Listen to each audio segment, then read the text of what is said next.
Nadia Hale had never planned to step foot into Damien Cross's world, let alone his penthouse, an entire floor wrapped in glass and quiet power. Suspended above the city, like a throne carved from clouds, she wasn't the type who fell for men like him, or at least she told herself that until she met him. Damien was the kind of billionaire whose presence wasn't loud, it was felt. People didn't look at him, they sensed him. A man whose silence was heavier than other men's shouting, whose eyes could slice through excuses and masks with terrifying accuracy. And for 2 months, she had been the one woman who managed to get past those defenses, not because she tried, but because she didn't want anything from him. Or so he thought. Tonight was supposed to be simple, a quiet dinner, a conversation they'd been avoiding, and a truth Nadia could no longer keep buried. She stood near the window, arms wrapped around herself, staring at the lights glittering far below. She felt him behind her. Damien never really walked into a room. He arrived, he filled it. His presence slid into her awareness like warm gravity. "You're quieter than usual," he said. "I'm thinking," she murmured. "That's what worries me." She turned slightly.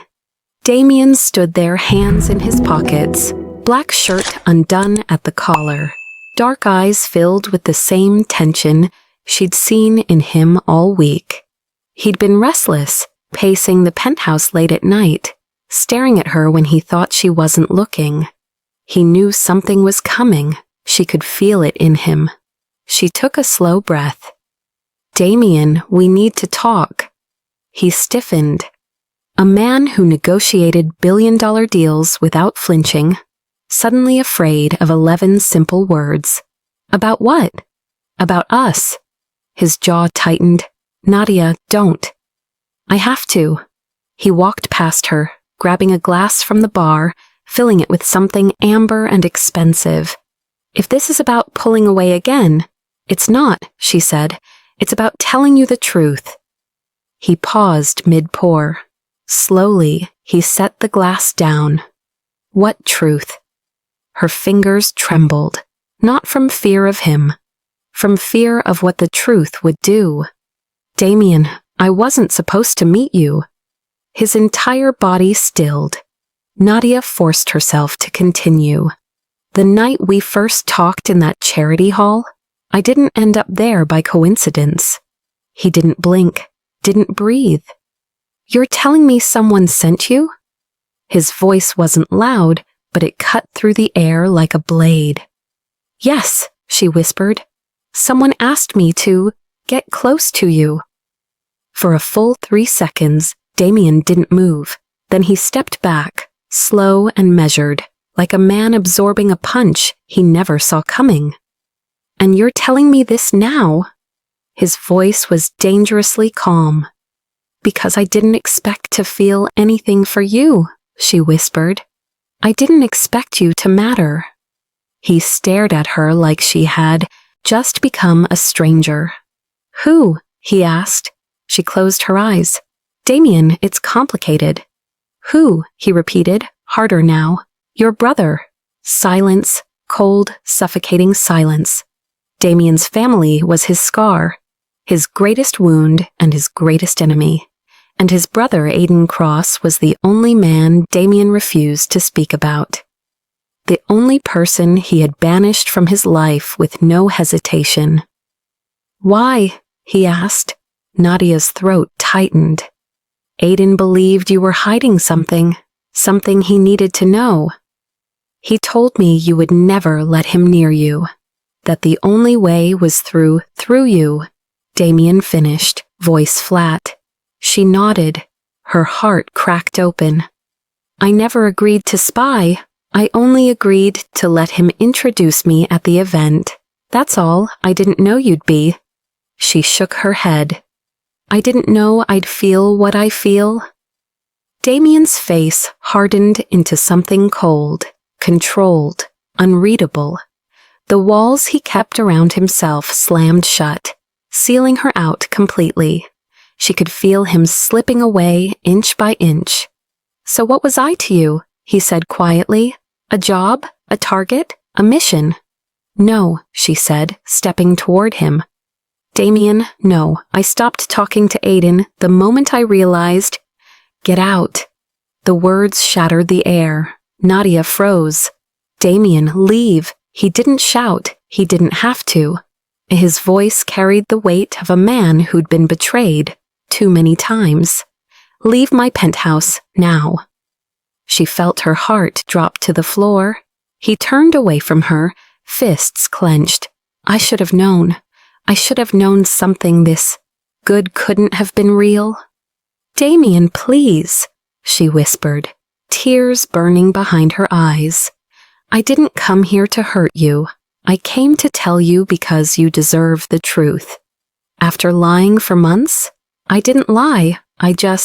You just didn't tell me you entered my life because my brother asked you to." His voice broke on the last word, barely audible. "Get out before I say something I'll regret." She stepped closer, desperate. "Damien," he spun, pain flashing in his eyes. "Nadia, go." Her breath trembled. She looked at him, this man who had let her see the parts of him no one else had, then moved toward the door.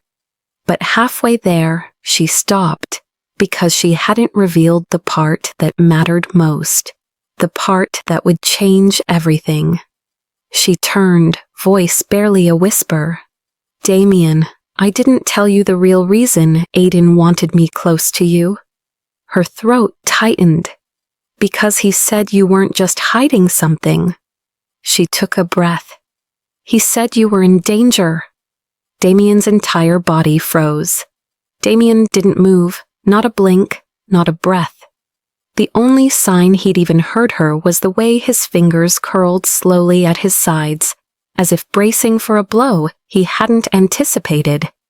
"In danger?" he repeated, the words sounding foreign on his tongue. "From who?" Nadia swallowed.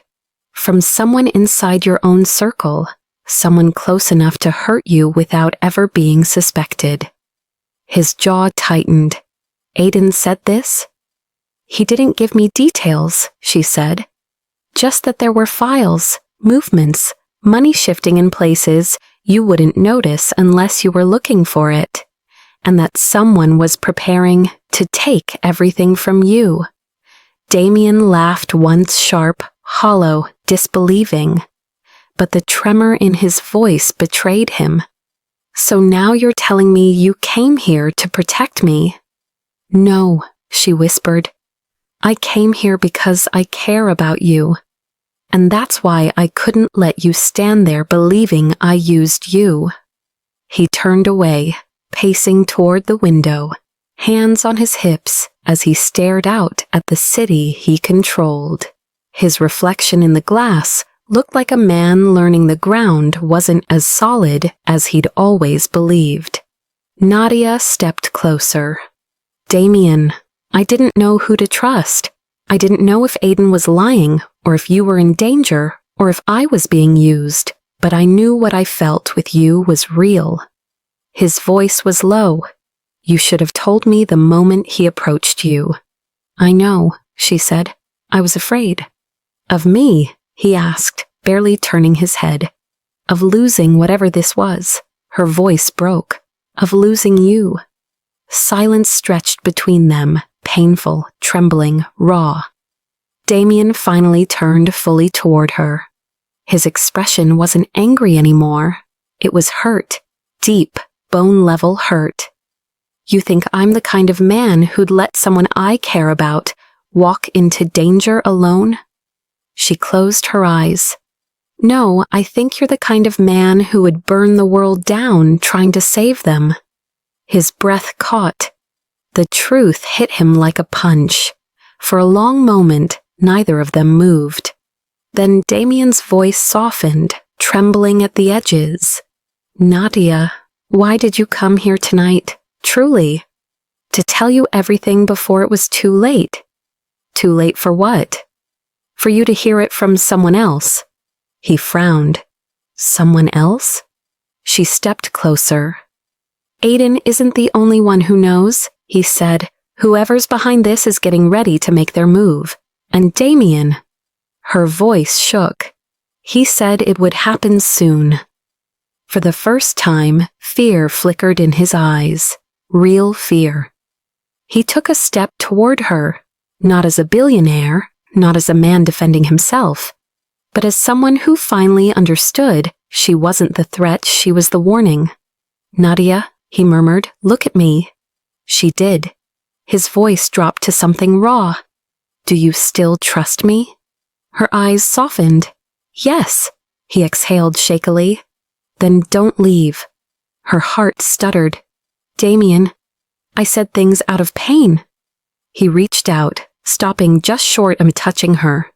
But losing you when I finally understand what's coming, that terrifies me more than anything my brother could uncover. She felt her chest tighten. He stepped closer, finally letting his fingers brush hers, hesitant and vulnerable. Stay, talk to me. Tell me everything. Let me fix this. And let me... His voice cracked. Let me fix what I broke between us. Tears welled in her eyes. For the first time since she walked in, she saw the truth. Damien wasn't cold. He wasn't angry. He was scared. Not for himself, for her. She moved into his arms slowly, cautiously, and he pulled her close like he'd been starving for the reassurance she brought. His forehead pressed to hers, breath warm, voice barely above a whisper. We face this together now, he murmured. No more secrets. Nadia exhaled softly, her hands settling against his chest. Together. He closed his eyes in relief, holding her tighter, grounding himself in the one truth he could still trust. Because somewhere below, the glittering skyline, someone was preparing to strike. And now they both understood the danger wasn't coming. It was already here.